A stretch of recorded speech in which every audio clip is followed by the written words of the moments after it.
જોઈએ તો આરબીઆઈ સહકારી બેંકોને મર્જ કરવા મુદ્દે પરિપત્ર કરવાનો મુદ્દો, પૂર્વ કૃષિ પ્રધાન દિલીપ સંઘાણીનું નિવેદન, સહકારી બેંકો મર્જ થશે તો ગ્રામ્ય વિસ્તારમાં ધિરાણ વ્યવસ્થાને થશે મોટી અસર, દેશના અલગ અલગ વિસ્તારમાંથી કૃષિ અને સહકારી આગેવાનોનો વિરોધ હોવાનું પણ નિવેદન તેમણે આપ્યું. અત્યાર સુધી નિમાયેલી એક પણ કમિટીએ ભૂતકાળમાં આવી ભલામણ નથી કરી તેમ પણ દિલીપ સંઘાણીનું કહેવું છે.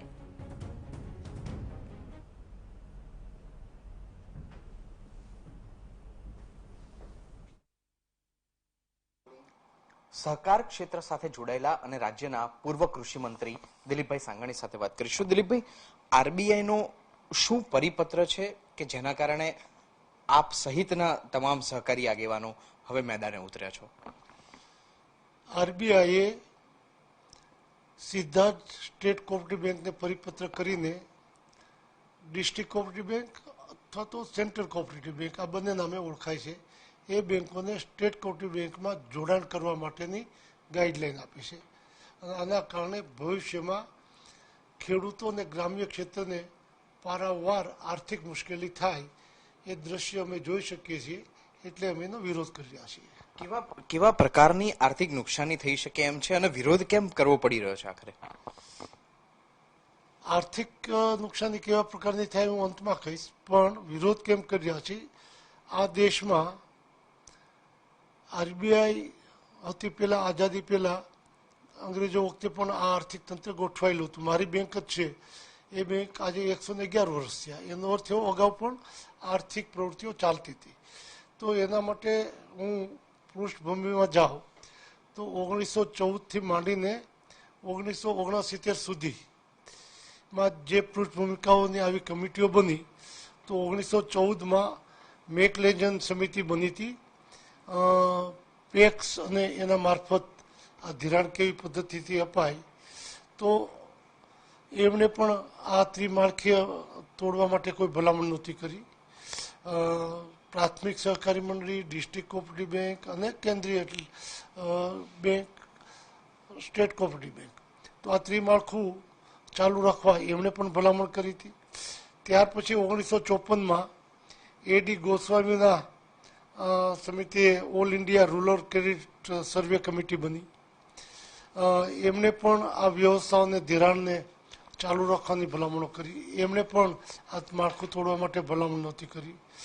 ત્યાર પછી 1969માં વૈકલ્પિયા all India rural credit review committee બની. એમણે પણ આ ત્રણ માળખું જે છે, ત્રિમાળખું, એને ડિસ્ટર્બ કરવા માટે કોઈ જ ભલામણ કરી નહોતી. એ સમયગાળો જાય પછી છેલ્લે બી શિવરામનની કમિટી 1981માં બની. એણે પણ આ કૃષિ ક્ષેત્રને મજબૂત કરવા માટે, ગ્રામીણ ધિરાણને મજબૂત કરવા માટે, સંસ્થાકીય માળખાને મજબૂત કરવા માટે જે ભલામણો કરી, એમાં આ માળખું યથાવત રહે અને એને ડિસ્ટર્બ થાય એવો કોઈ પ્રયાસ સમિતિએ ભલામણ કરી નહીં. અને ત્યાર પછી છેલ્લા 30 વર્ષમાં જોઈએ તો લગભગ અલગ અલગ 4-5 સમિતિઓ બની. એમાં સૌપ્રથમ MS ખુસરો એ આર્થિક સ્થાને એગ્રીકલ્ચર ક્રેડિટને કેવી રીતે મજબૂત કરવું, એ કમિટી 1989માં બની. એમણે પણ અલગ અલગ સૂચનો કર્યા, પણ આ ત્રિસ્તરી માળખાને ડિસ્ટર્બ કરવાની ભલામણ ન કરી. ત્યારબાદ જગદીશ કપૂર, જે આરબીઆઈના પૂર્વ નાયબ ગવર્નર હતા, એમના અધ્યક્ષસ્થાને કમિટી કરી 1999માં. એમણે પણ અલગ અલગ સૂચનો કર્યા, પણ હું સૂચનો માટે અત્યારે નથી જતો, એટલા માટે અત્યારે ત્રિમાળખું જે છે તોડવાની વાત, એમણે પણ એ ભલામણ નથી કરી. અને ત્યાર પછી શ્રી VS વ્યાસના અધ્યક્ષસ્થાને કમિટી મળી 2001માં. એમણે પણ ગ્રામીણ ધિરાણને કેમ વધારે મજબૂત કરાય એ અંગે સૂચનો કર્યા. ત્રિમાળખાને તોડવાની ભલામણ નથી કરી. એ જ વર્ષમાં એટલે 2001માં વિખે પાટીલના અધ્યક્ષસ્થાને કમિટી મળી સહકારી ક્રેડિટ સ્ટ્રક્ચરને પુનઃજીવિત કરવા માટે, જ્યાં નબળું પડ્યું હોય. તો એને અલગ અલગ સૂચનો કર્યા, પણ આ માળખું તોડવાની ભલામણ ન કરી. અને ત્યારબાદ પ્રોફેસર છેલ્લે એ વૈદ્યનાથનના અધ્યક્ષસ્થાને કમિટી મળી 2005માં. તો વૈદ્યનાથને પણ પુનઃજીવિત અને મજબૂત માળખું કરવા માટેની ભલામણો કરી, પણ આ માળખું તોડવા માટેની ભલામણ નથી કરી. એમ છેલ્લા 30 વર્ષથી કોઈને કોઈ કમિટી બનાવીને કોઈ એક કમિટીની પણ જો ભલામણ આ માળખું તોડવાની આવે તો આરબીઆઈ આનું ઉદાહરણ લઈને આગળ વધવા પ્રયાસ કરી રહી છે. આરબીઆઈનો રોલ રાષ્ટ્રીયકૃત બેંક, આંતરરાષ્ટ્રીય બેંક અને સહકારી બેંક પ્રત્યે, સહકારી બેંકો પ્રત્યે ભેદભાવ રહ્યો છે એ અનેક કિસ્સાઓ કહી શકાય.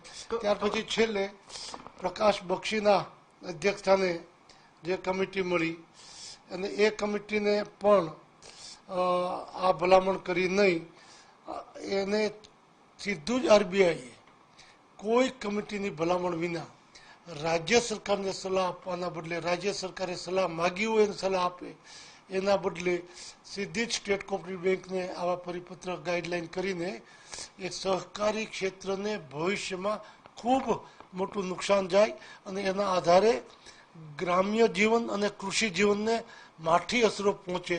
કારણ કે રાજ્ય કક્ષાએથી ગામડા સુધી ખેડૂતોનું ધિરાણ, એની વ્યવસ્થા, એની માંગ બધી પહોંચાડવાની ખૂબ અટપટી થાય.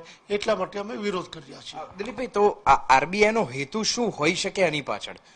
જેમ આપે કહ્યું કે આ ત્રિસ્તરીય માળખું તોડવાનો હેતુ છે, પણ આરબીઆઈ જેવી સંસ્થા કોઈ નિર્ણય લેતી હોય તો એનો લાંબા ગાળાનું પણ ભવિષ્ય હોય, લાંબા ગાળાનો વિચાર પણ હોય, તો એનાથી એનો હેતુ શું આપ માની રહ્યા છો આર્થિક રીતે? WTOના કરાર જે થયા નરસિંહ સરકાર વખતે, ત્યારે ક્રમશઃ દેશમાં અલગ અલગ ક્ષેત્ર ખુલ્લા મુકાતા હતા. 2005માં બેન્કિંગ સેક્ટરને ઓપન કરવાનું હતું, એટલે કે વિદેશી બેન્કો 2005 પછી આવી શકે. શરૂઆતમાં બાકીના નવા સેક્ટરના ઉદ્યોગો અલગ અલગ પ્રકારના, જે આજે આપણે લગભગ 6000 જેટલા નાની મોટી કંપનીઓ જે આવી ગઈ છે, પીઝા બનાવવાથી માંડીને મોટા મશીનરી સુધી, એ ક્રમશઃ આવ્યા. બેન્કિંગ સેક્ટરને 2005માં પ્રવેશ આપવાનો હતો. અને ત્યાર પછી જે વિદેશી બેન્કો આવી, લઘુ બેન્કો આવી, માઇક્રો ફાઇનાન્સ જે આવ્યું, વિશ્વ બેંકને ધિરાણ કરવું છે ગામડાઓમાં, પણ સહકારી સંસ્થાઓ એટલી મજબૂત છે એના કારણે હજી એનો પગ પહોંચતો નથી. જો આ સહકારી માળખું તૂટે તો આ વિદેશી ધિરાણ નીચે સુધી પહોંચાડીએ કે એવી મારી શંકા છે. એના આધારે આરબીઆઈ કઈ વિશ્વ બેંકની ગાઈડલાઈન પ્રમાણે કરતી હોય, કારણ કે આરબીઆઈ સ્વતંત્ર છે. તો આ સાથે અન્ય સમાચાર પર નજર કરીશું તે પહેલા રોકાઈએ એક બ્રેક.